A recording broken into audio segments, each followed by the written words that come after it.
आज हम सुनेंगे एक ऐसी कथा जो भक्ति, साहस और नारी शक्ति की अद्भुत मिसाल है। यह सत्यवान और सावित्री की अमर कथा जो हमें सिखाती है कि धैर्य, दृढ़ निश्चय और बुद्धिमानी से असंभव को भी संभव बनाया जा सकता है। बहुत समय पहले मद्र के राजा अश्वपति की पुत्री थी सावित्री। वह रूप, गुण और विद्या में अनुपम थी। जब विवाह की आयु आई तो स्वयंवर में उसने सत्यवान नाम का एक तपस्वी और वनवासी राजकुमार को अपना जीवन साथी चुना। लेकिन एक ऋषि ने सावित्री को चेतावनी दी, सावित्री, सत्यवान 1 साल से अधिक नहीं जीवित रहेगा।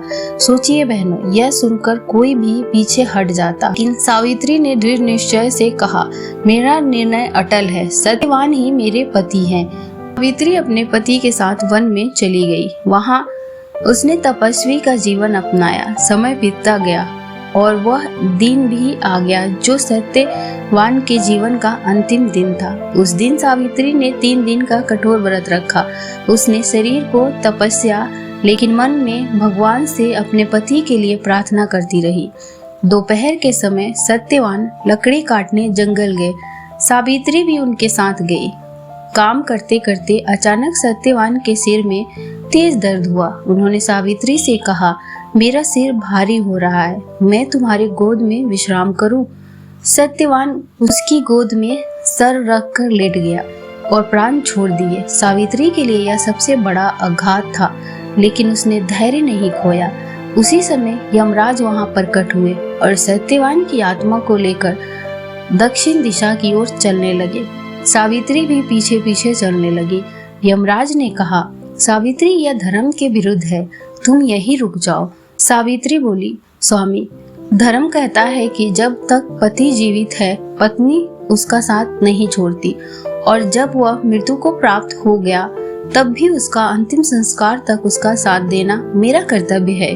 यमराज उसके बातों से प्रभावित हुए और बोले, तुम्हें वरदान मांगने का अवसर देता हूँ, परंतु सत्यवान के प्राण मत मांगना। सावित्री ने पहला वरदान मांगा, मेरे ससुराल का खोया हुआ राज्य और उसकी आंखों की ज्योति लौट आए। यमराज ने कहा, तथास्तु। सावित्री उनके साथ चलती रही। यमराज ने दूसरा वरदान दिया।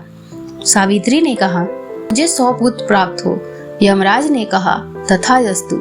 सावित्री फिर बोली, परंतु महाराज, मैं तो पतिव्रता स्त्री हूँ, पति के बिना 100 पुत्र कैसे प्राप्त होंगे? यमराज सावित्री की बुद्धिमत्ता और तर्क से गहराई से प्रभावित हुए। उन्होंने कहा, सावित्री, तुम्हारी भक्ति और बुद्धि ने मुझे जीत लिया। मैं तुम्हारे पति को जीवन दान देता हूँ। और इस प्रकार सत्यवान को फिर से जीवन मिला। सावित्री अपने पति के साथ लौटी। उनका ससुराल राज्य भी लौटा और सबका जीवन सुखमय हो गया। यह कथा हमें सिखाती है, संकट कितना भी बड़ा क्यों ना हो, धैर्य से काम लेने पर समाधान मिलता है। एक स्त्री का साहस और बुद्धि असंभव को भी संभव कर सकती है।